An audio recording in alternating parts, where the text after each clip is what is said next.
Þau fara ekki fram hjá neinum öll gömlu fallegu húsin sem prýða götur Seyðisfjarðar en öll eiga þau sér mikla sögu.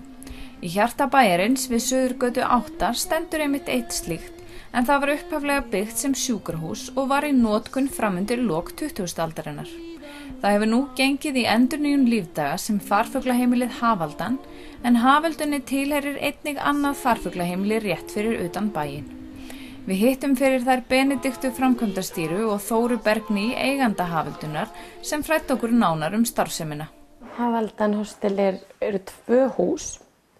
Við erum núna stödd á Gamla spítalanum og þar getum við tekið á móti 44 og hér bjóðum við upp á herbergi ýmist með baði eða án baðs, dormitóri eða svona 1 rúm í svefnsal. 6 manna. 6 manna, 4 manna herbergi, 5 manna herbergi, bara allur skælinn. Og síðan erum við með Hafaldan Harbor eða Bragginn eins og við köllum það á okkar máli og þar erum við með 7 herbergi sem eru án baðs og fólk bókar sig bara á hvorum staðnum fyrir sig eins og þeim hentar. Saga Haföldunar nokkuð löng en það 43 ár sem að Þóra hóf rekstur þá í Bragganum sama ár og Norræna hóf ferðir til Seyðisfjarðar. Á þessum tíma voru farfuglaheimili ekki mjög þekkt fyrirbæri. Og svo fór ég að nota þetta, það sem þegar ferðamanna umferðin jókst, þá fór ég að nota Gamla spítalann. Það voru hérna einhverjir gamlir kallar sem byggu hérna þannig að þeir voru bara með í byggsinu. Ég var upp á lofti og þeir voru hérna niðri. Svo kaupi ég þetta hús, gamla sjúkrahús Gamla spítalann 2012 og þetta hafði verið bitbein bæjar og ríkis, ekki hver ætti ekki að eiga það, hvorki bærin eða ríki vildu eiga húsið, því það fylgdu því herri skuldbindingar.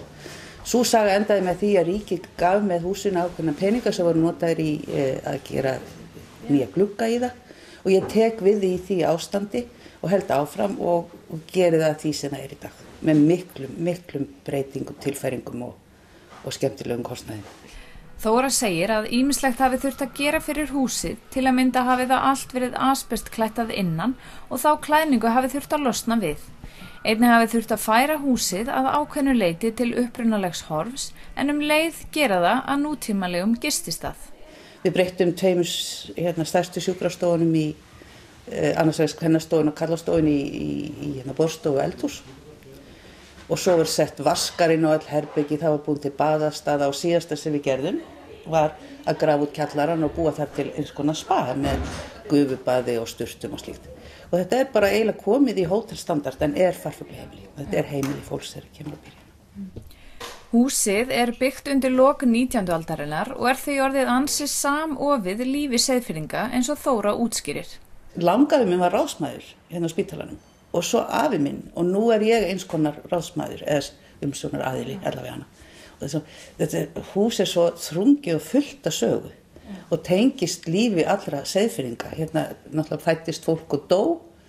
Ég fæddist son minn hérna, amma mín dó hérna og þetta svo fullt af sögu þetta hús. Og mér finnst einhvern veginn ég eiga það ekki. Mér var bara falið það stundarsakir. Húsin 2 sem tilheyra Haföldunni ólík en hafa hvort sinn sjarma. Annað á grónum reit inn í miðjum bæ en hitt við sjóinn aðeins fyrir utan bæinn. Bragginn á sér ekki alveg af langa sögu og Gamli spítalinn en áhugaverða þó. Húsið sem sagt byggt. Það smá áhaldið hvort það 62-3, ég held að sé byggt 63 og þá vantaði þess að staðin til síldarstelpunnar. Af því planið hérna Hafaldan var hérna fyrir neðan og Óli Óskars, athafnamaðurinn, hann skálmaði hér í næsta hús, mældi út svona skrefa, mældi 1 herbyggi og sagði þetta alveg passlega herbyggi og svo lét hann bara byggja þetta hús hér, þetta fullt af 9 fermetra herbyggjum, það sem hærra til lofts, þar sett hann í 6 stelpur inn í hvert herbyggi, það voru 3 hæðir af kojum og 1 vaskur og svona bara allt fullt að gera á planinu og stelpunar alveg svona líka ánægðar þegar að vera að koma hingað í svona pílagrími heimsóknir að skoða staðinn þess að bjuggu áttu þessi indælisumur í síldinni.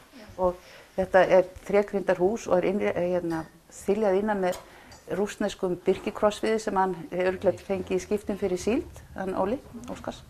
og það sér ekki á honum, það ekki svona þrýfa, hann einhvern veginn hrindi frá sér og óskaplega hlýr og fín. Á þessum tíma þá eru bara, gömul hús eru svo lítið smetin á Seyðisfirði. Þau voru meira til vandræða en hitt. Þannig að fólk var að kaupa hér eins og Hótel Snæfell á sínum tíma var keypt á 5 kall, þú veist, húsið, af því að það er mikil skuldbending að taka að sig gamalt hús. Og það er fyrst núna þessi seinna ár sem þetta er orðin viðurkennd verðmæti, en ekki til vandræða. Og þessir, ekki kannski allir, en margir af þessum svokölluðu síldarbrákum eru bara ekki til lengur, því að það var enginn sem tók það að sér. Nokkrar breytingar hefur Þóra gert á húsinu en hún byggði til að mynda borðstofuna eða bláu stofuna við. Þóra segir hana mjög vinsala en það er næstum eins og maður sitji í stýrishúsi út á sjó.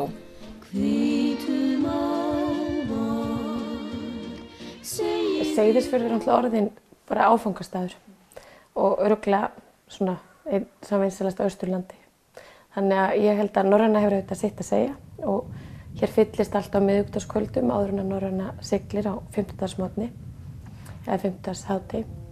Þannig að það hefur sitt að segja en það er bara fullt að gera. Fólk vill koma til Seyðisfjarðar og hér er líka bara einhvern veginn, er allt í svo miklum ljóma. Það eru góði veitingastæðir og við finnum það alveg á umsögnunum, þú veist, fyrir hostelið að það er ekki síður bærinn sem er að slá í gegn. Þannig að fólk bara á einhvern veginn svona heildar upplifun á staðnum. Já, þá er einn hingað. Já. Það kemur ekki bara rúlandi í gegn af því að það er á leiðin eitthvað. Það kemur hingað af því að vill koma hingað. Já. Nú viljum við auðvitað bara fara að laða að fólk sem vil búa á Seyðisfirði. Því að hér er líka mikið líf á veturna og það er alltaf að bætast í svona ungt fjölskyldufólk sem er að koma á staðinn. Þannig að ég held að nú er það ekki síður það sem við viljum fara að sjá hérna í bænum. Já, markaðssetja bæinn fyrir fjölskyldufólk og bara fara að byggja. Já, við erum komin á kortið held ég alveg sem ferðamannastaður. Ég held við þurfum bara núna að ertu eitthvað að hugsa að flytja þig? Nei, það er voða margir sem koma enga sem hérna myndi ég vilja búa. Það er ekki bara einn og einn servitringur, það er bara mjög algengt að maður heitir geti keypt hérna hús. Já. Og þau eru bara uppseld, gömlu húsin sem voru þyrnir í augum margra fyrir svona 20 árum, þau eru bara uppseld og því miður ekki hægt að byggja fleiri gömul hús en það er hægt að byggja ný hús. Já.